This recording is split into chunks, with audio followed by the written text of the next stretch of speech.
Assalamualaikum warahmatullahi wabarakatuh. Saya Muhammad Amin bin Zaid Abidin akan membentangkan tajuk kajian adalah penggunaan PAB ChatGPT dalam mentafsir dan melukiskan keluk keadaan pertukaran asing di SMK Tunku Muhammad. Refleksi PDPC masa lepas menunjukkan bahawa objektif PDPC tidak dapat dicapai sepenuhnya dalam tempoh yang diperuntukkan. Isu kajian, isu adalah permasalahan dalam PDPC. Yang pertama adalah kesukaran murid mentafsir dan mentafsir keluk pertukaran asing, iaitu melibatkan permintaan dan penawaran mata wang asing. Dua adalah murid tidak mahir melukis keluk pertukaran asing.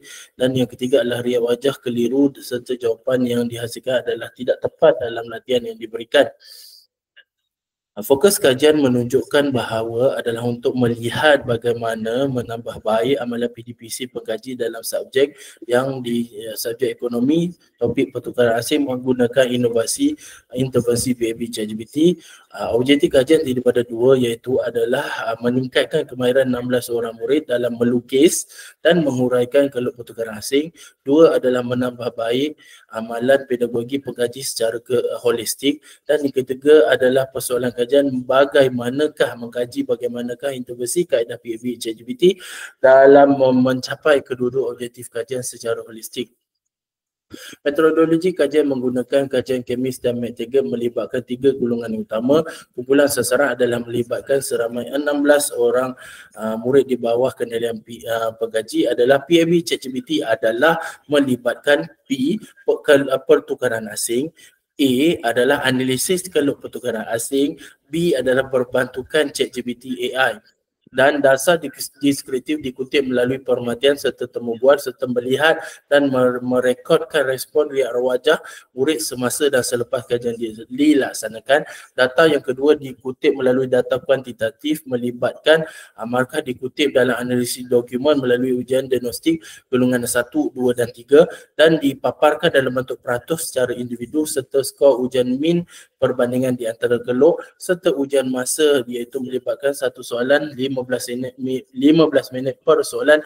Dan yang paling penting adalah pada golongan 1, 2 dan 3 menggunakan soalan yang berbeza.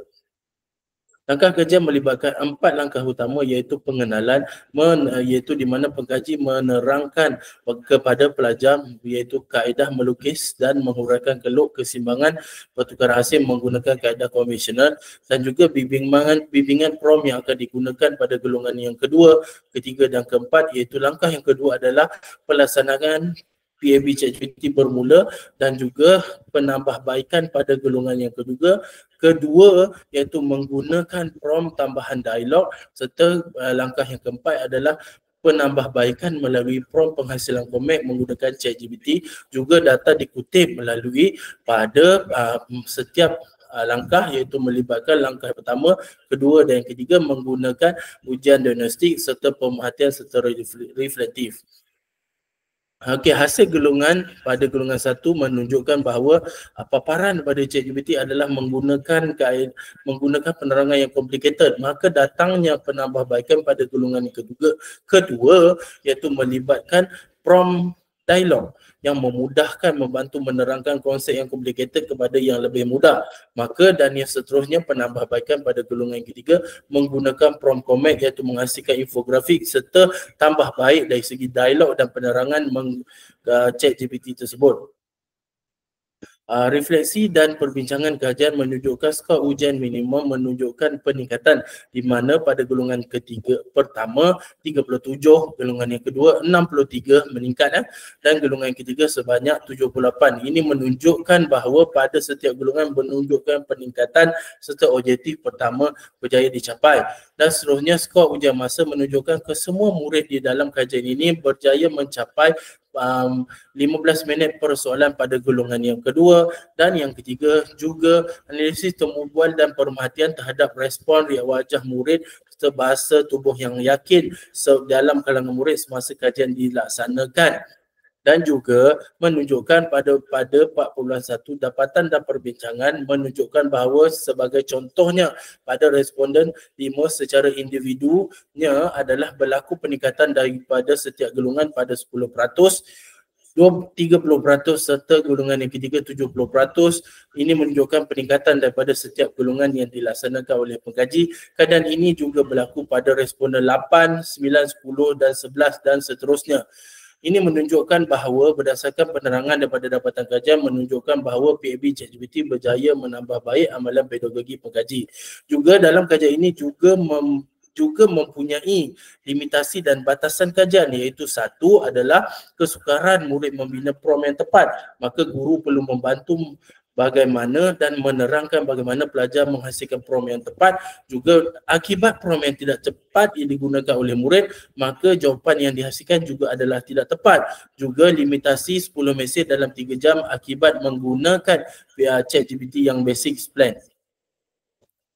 Seterusnya adalah kaitan sokongan literatur pada yang dilaksanakan, yang diterangkan oleh Akbar, Muarif dan Han, menunjukkan bahawa kebolehjanaan AI menganalisis trend pembelajaran, memberikan bukti penambahbaikan potensi AI dalam meningkatkan keberkesanan dalam sistem pendidikan serta PDPC.